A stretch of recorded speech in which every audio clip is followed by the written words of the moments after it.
mesa, o professor Elgio está a caminho, ele chega e entra. Ocupa a mesa assim que ele chega, né? Para a gente não atrasar muito mais. Bom, essa mesa, o título é História e Memória da Ciência Política, ou melhor, Ciência Política no Brasil, História e Memória, né?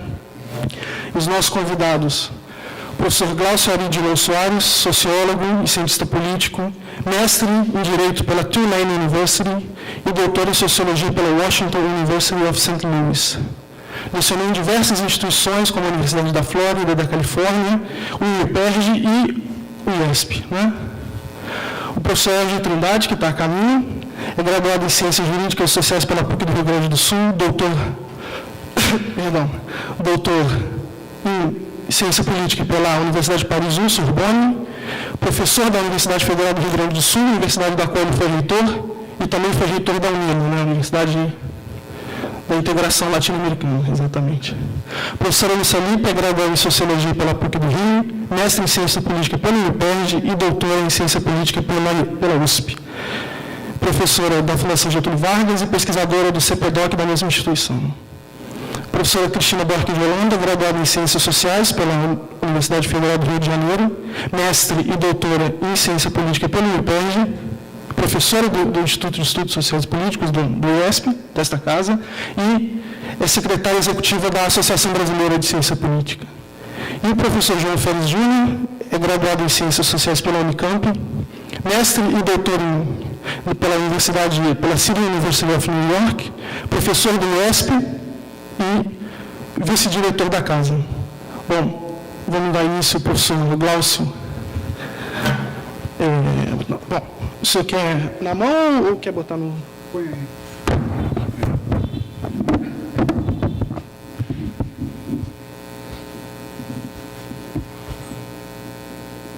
Temos nossos convidados chegando. Já apresentamos o professor. Eu ouvi. Está correto.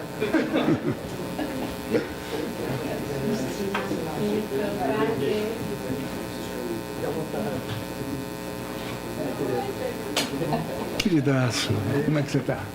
Tudo bem, Elgio?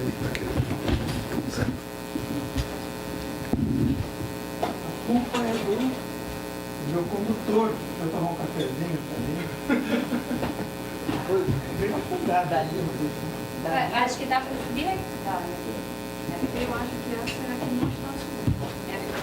Então a gente pode trocar para baixo.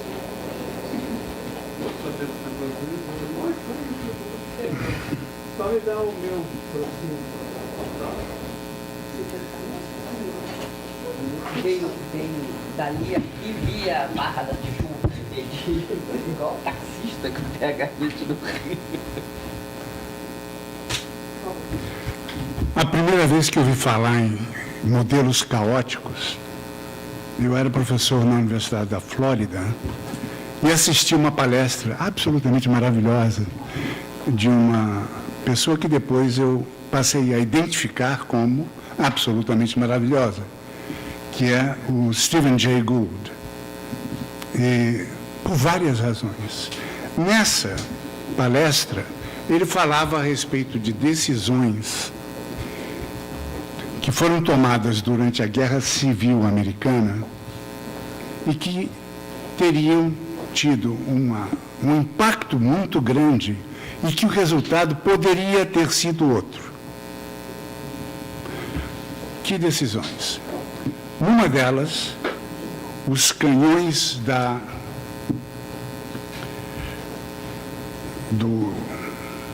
contrários do que eles chamavam de Yankees, se iniciaram. Isso o que é? Falta de munição ou golpe? Discutiram. Optaram que era falta de munição, fizeram cálculos e tal, e, claro, ordenaram um ataque frontal maciço da cavalaria e da infantaria. Era golpe. Um dos melhores estrategistas que eles tinham, general também, se chamava Stonewall Jackson, que foi atingido por uma bala dos próprios confederados. e morreu 7 dias depois de pneumonia. Então, ele, Stephen Jay Gould, pergunta o que é que teria acontecido se fosse o contrário? Se essas decisões não tinham... O contrafactual, nesse caso, é especulativo, claro que é. Mas imagine o que aconteceria com o mundo se os confederados tivessem realmente vencido e formassem, onde hoje é 2 países, com as características que tinham. É até difícil de imaginar. Difícil.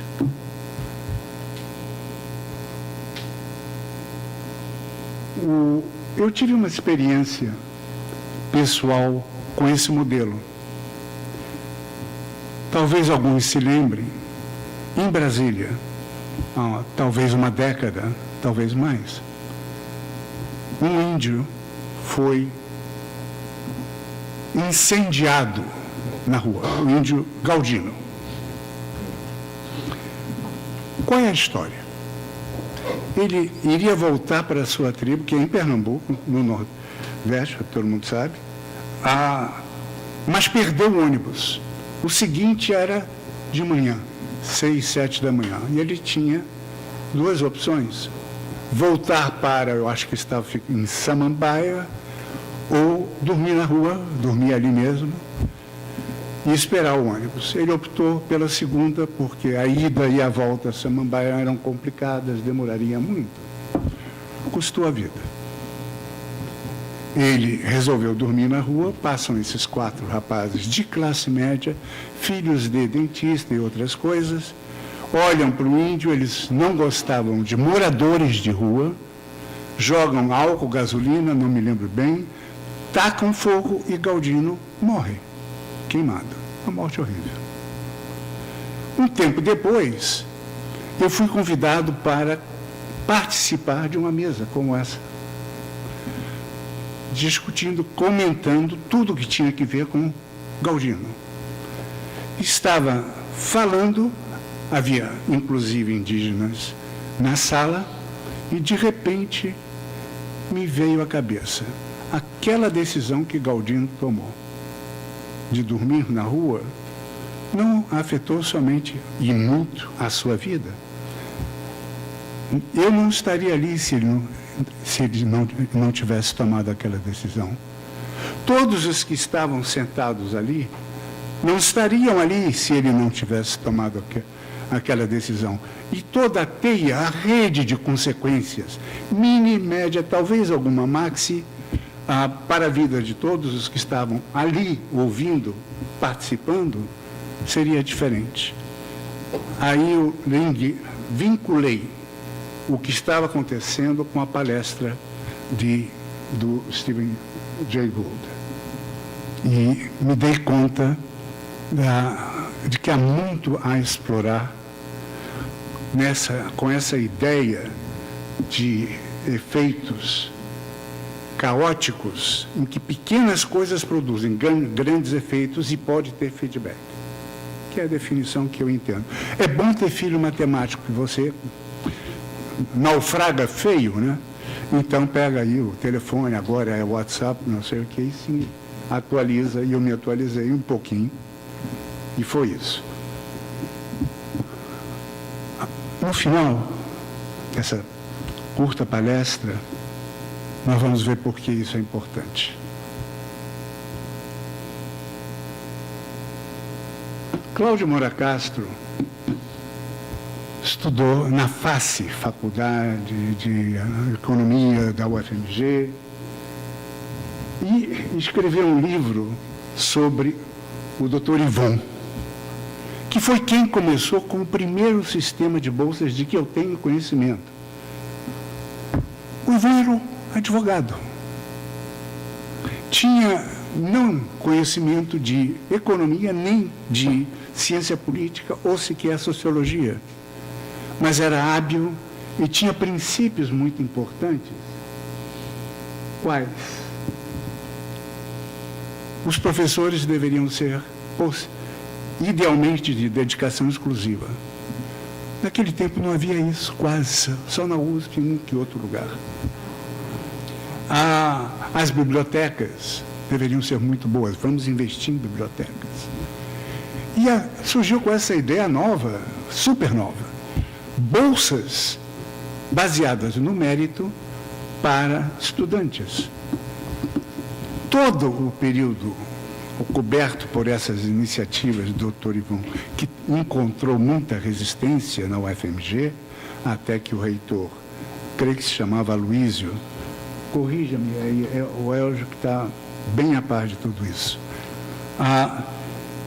Ele encontrou oposição, mas venceu. Mas durante todo esse período, mais ou menos 100 pessoas foram graduadas por esse programa.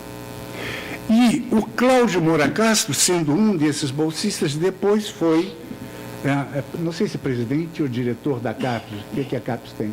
Presidente da CAPES, e fortaleceu o sistema de bolsas, com critérios semelhantes aos usados pelo Dr. Ivon. Esse sistema temos que nos colocar na década de 60. É difícil para quem não viveu. E esse sistema era revolucionário.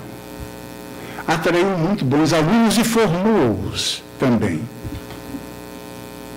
Imediatamente, 1 ano, 2 depois de iniciado, houve um concurso para participar de um encontro de estudantes em Pernambuco e, surpresa, foi proposto um critério de mérito, uma prova, para ver quem iria. Os 4 eram bolsistas da face.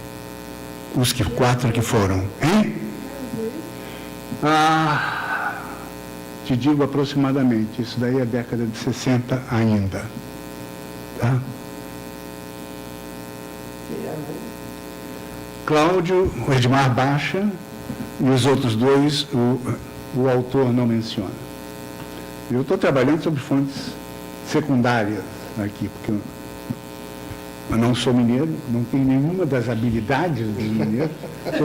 Perdi todas as brigas que tive com o mineiro, não ganhei uma, rapaz. Tenho 83 anos, perdi todas. Estou vivo. Claro.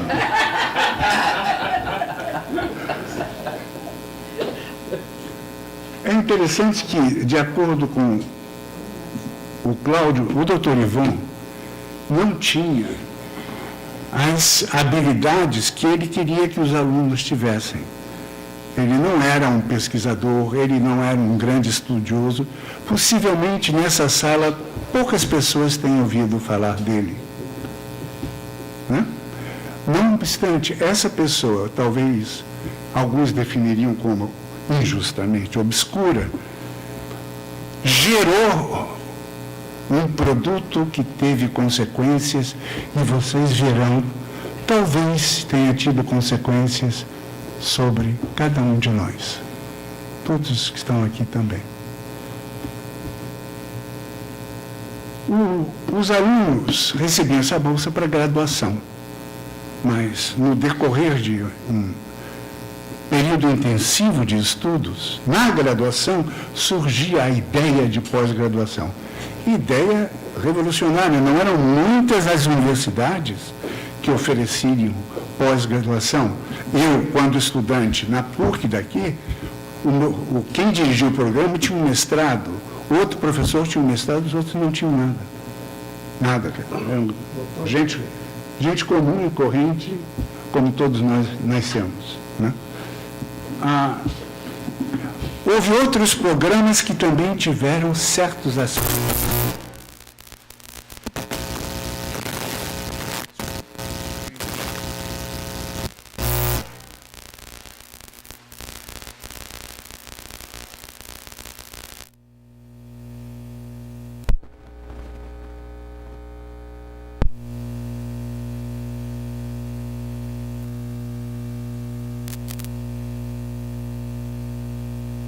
Eu ia dizer ao senhor presidente, porque eu tenho acompanhado aquela coisa horrorosa a respeito da votação. Ah, tá da votação. Fora Temer, né? Enfim. Agora foi, voltou. Voltou. Ux, voltou com tudo. Então, onde ir? Aqui no Brasil havia poucas opções. Uma delas apareceu por acaso. Foi a Flaxo Chile. Houve um programa da Unesco, patrocinado inicialmente pela Unesco, que tinha duas partes, o Centro de Estudos Latino-Americanos aqui no Rio e a Faculdade de Estudos Latino-Americanas de Ciências Sociais em Santiago do Chile, que tinha ciência política, sociologia. Primeiro sociologia, depois os dois. Só que foi criada como um programa para durar um tempo e acabar. E se não fosse diferente, teria acabado antes deles chegarem. Mas foi diferente. Então, houve uma decisão, uma luta também, em parte individual, para que a Flaxo se transformasse num programa permanente e não de um experimento de alguns anos de duração. E com isso, vários dos bolsistas da FACE foram para lá. Antônio Otávio Sintra, Simão Schwarzman, Fábio Vanderlei, vários. Pessoas que hoje são consideradas pais fundadores da ciência política. Eu saí dessa categoria porque entrei na de avô fundador. Avô fundador. Founding Great Father. Founding Great Father.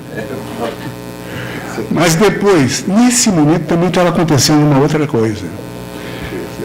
Na Fundação Ford, houve, e há um artigo interessante do Simão Schwarzman chamado Educando a Fundação Ford, aliás, publicada no livro que você organizou, não? E em que a Fundação Ford muda e passa a apoiar programas, tanto para que continuassem aqui trabalhando, e um programa de bolsas. Esse programa de bolsas pegou os melhores alunos disponíveis, com uma sobre-representação dos ex-bolsistas da FACE. Muito grande. Que foram para Stanford, Berkeley, Chicago, Harvard, tudo.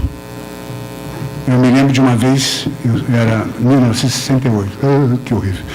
Eu era professor em MIT, o Amauri era professor lá, o Fábio era aluno lá, o Fábio era aluno em Harvard, e os dois estavam num seminário que eu estava dando. De maneira, daí a questão de ser avô fundador, porque eles foram meus alunos. E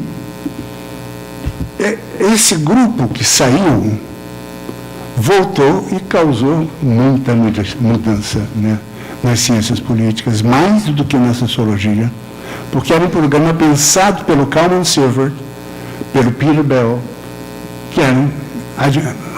Kalman Silver, cientista político. Peter Bell tinha feito algo em ciência política. E apoiaram institucionalmente algumas instituições, entre elas o SEBRAP e esta casa, então chamada IUPER Museu. Várias instituições que ainda hoje são consideradas instituições top. Como a Albinha aqui, top.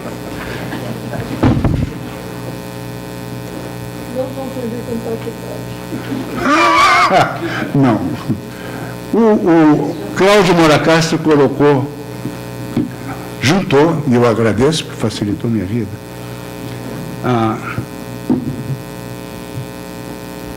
o que aconteceu com os bolsistas daquele tempo. E é realmente uma lista de quem é quem na ciência política, na sociologia e até na política brasileira. Primeiro, ele afirma, a cúpula do governo de Minas Gerais foi abastecida por essas pessoas. O Banco de Desenvolvimento de Minas Gerais era quase, segundo ele, palavras textuais, um transplante da face. Vários diretores do BNDES, 4 ministros de Estado. O Edmar Baixa, vocês sabem que foi vinculado ao Plano Real. O Vilmar, que é, na minha leitura, principalmente o acadêmico, foi também assessor do Fernando Henrique. Não é pouco.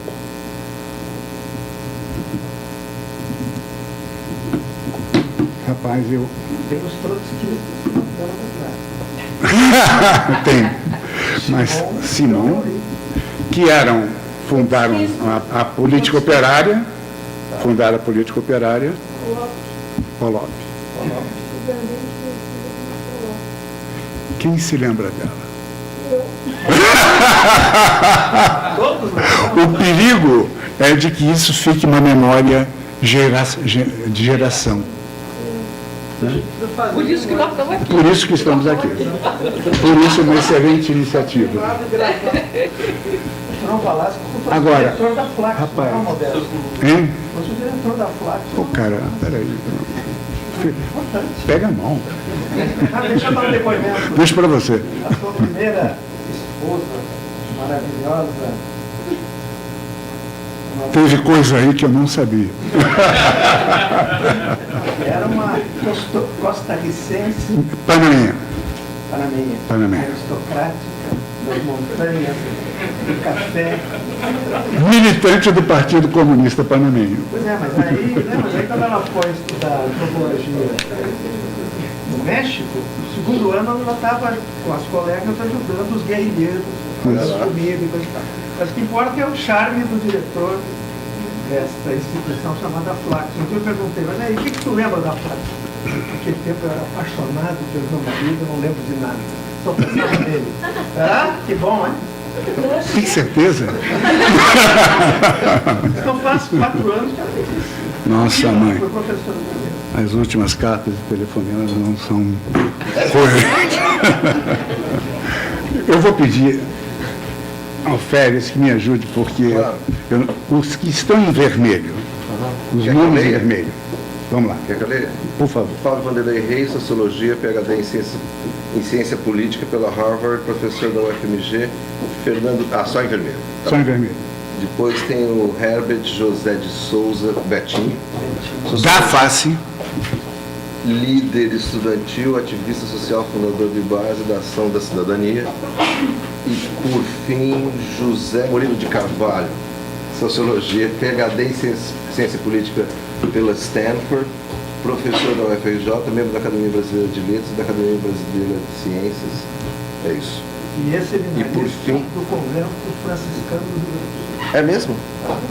Mas ele é mineiro, foi fazer convento lá no Rio Grande? Porque a igreja tem esse convento. Claro, claro. Minas e Rio Grande do Sul tem. Deus virou Eu um vi. problema. Minas tem bastante convento. Renato Boschi, Renato Bosque. professor dessa casa. Amauri. Quer que eu fale? Vai, por favor. PhD pela Universidade de Michigan, professor do UPERJ, Ciência Política da UFMG, Ciência Política da UFMG. Ué, está na direção errada. Então vamos... Aonde que está? Qual? Para aí? Qual é o primeiro lá? Aqui o primeiro lá, Fábio Vanderlei. Esse aqui agora, esse que você Isso. mostrou aí. Simon Schwartzman, Sociologia, PhD pela Berkeley, presidente do IBGE, Ex-professor da casa. professor da UFMG, da USP, FGV e do IUPERJ. Diretor do NUPES USP, acabei aí. Depois Teotônio, lógico, dos Santos Júnior, Sociologia, doutor Notório Saber pela UFMG. Isso agora é tarde demais, já falei. Teotônio dos Santos Júnior, Sociologia, doutor Notório Saber pela UFMG, professor de Economia no México, em Brasília e na Universidade Federal Fluminense. Não está aqui. Do Cláudio. A militância, não, sim. Cláudio, como é lei de direito, ele tira os termos. Botou a Vânia, botou a Vânia. Vânia Gelap Bambirra, mas sem bio, viu? Mas não tem nenhuma referência institucional de nada que ela fez aqui. Então,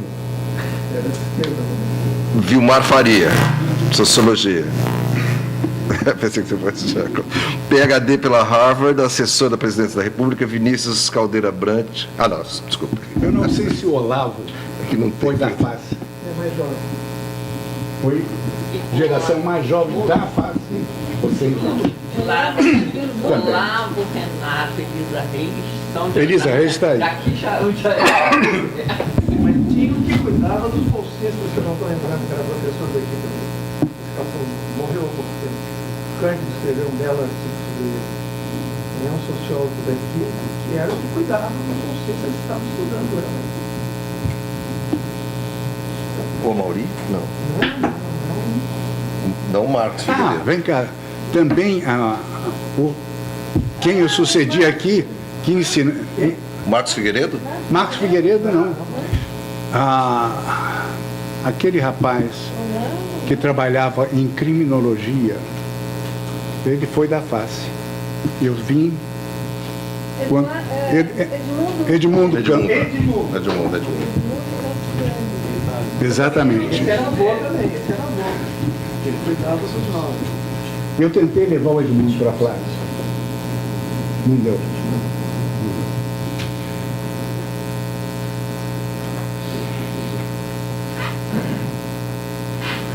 O mais importante talvez seja de que a face originou em parte o sistema de bolsas da CAPES. As ideias foram levadas para lá e lá a origem está o doutor Ivon, né? Magalhães Pinto não era parente. Acho que sim, não sei. O que é que eu quero dizer com isso? Veja, houve conjunção de fatores pequenos, pessoas que não tiveram necessariamente uma gigantesca reputação, não estamos falando de prêmio Nobel, que, não obstante, implementaram mudanças institucionais. Uma das instituições que recebeu muitos recursos da Fundação Ford naquele tempo foi o IPERJ e outra o SEBRAE.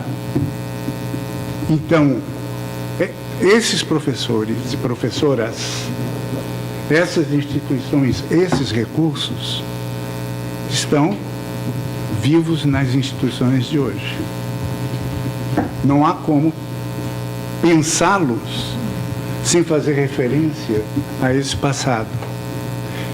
Vocês e eu, as ideias, as instituições, as pessoas, as teorias, as pesquisas, em certo sentido, estamos também dentro desse fluxo caótico que teve origem em vários lugares, inclusive nesse obscuro Dr. Ivon. Obrigado.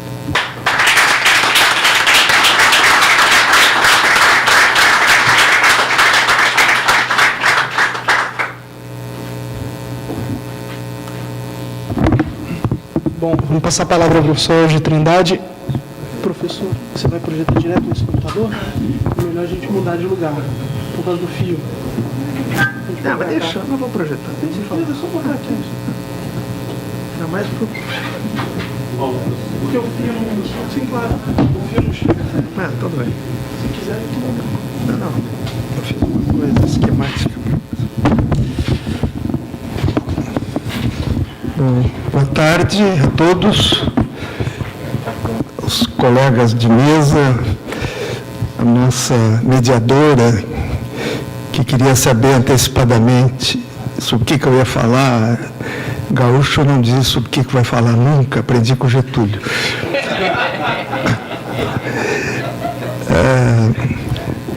O nosso vovô aqui, que eu estou impressionado, ele me convidou para ir a Brasília falar sobre a minha tese, ele está igual a essa época, ele não mudou, todo mundo envelhece. E o vovô está absolutamente, ele vai virar estátua direto. Ele me denunciou. Agora eu vou denunciá-lo. Quando eu estava em Brasília e teve aquele confronto com o reitor e eu ia ser defenestrado, 3 pessoas nesse Brasil escreveram o chamado. Ele foi um. Ele foi um. Nunca vou esquecer. Que bom. Nem com 200 anos, estou chegando lá. Bom, uma querida colega aqui do CPDOC, o João Férez também, e esse público, né, que espero que a gente consiga contribuir um pouco para essa memória. Eu fiz uma parte, eu contei para Cristina, que eu ia falar um pouco sobre o que está no livro, que me pediram para eu falar sobre as ciências sociais, sobre a ciência política. E justamente em função do que falou agora o nosso caro colega, tudo tem a ver com Minas. O Rio Grande do Sul tem uma aliança com Minas desde a Revolução de 30, contra São Paulo. E quando nós começamos a desenvolver o programa de ciência política, os nossos primeiros alunos foram se formar em Minas, porque o DCP já tinha criado o mestrado. Então, nós tivemos aí uns 6 ou 7 alunos, alguns voltaram, outros se dispersaram por outras partes, Unicamp particularmente, mas a ideia, que é a ideia do nosso Júlio Barbosa, cada estado tem o Júlio Barbosa que merece, quer dizer, esse grupo que você fez referência, né, da Faculdade de Ciência Econômica, tinha um guru que se chamava Júlio Barbosa. Enquanto o pessoal de São Paulo estava preocupado com o negro, um pouco grudado com a problemática da Bahia, né, o Sérgio Miceli faz a sua preocupação de mostrar quão autônomo foi,